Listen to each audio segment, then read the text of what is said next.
In this video, I'm going to show you how to make zip file. For now, I'm going to taking these 4 files for making a zip file. You can follow the same process in your file managers.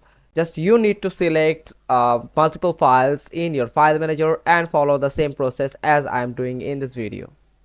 Now select all the files. You just need to drag your cursor all over the files, then right click on of them. Now here you will find send to button and go to send to, and here you need to click on compressed zipped folder. As soon as you click on this, you can make a zip file of these files of your files. You just need to choose your files, and here you can see by following this method you can make a zip file.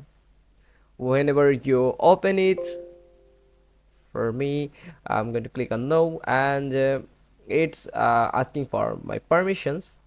And here you can see in the zip file all the 3 files are available in this zip file. That's how you can make zip file of your selected or targeted files. Hope you found this video helpful. If so, then give us a thumbs up. Don't forget to subscribe our channel, click on the bell icon, and we will get back to you soon with another informative video. Till then, goodbye.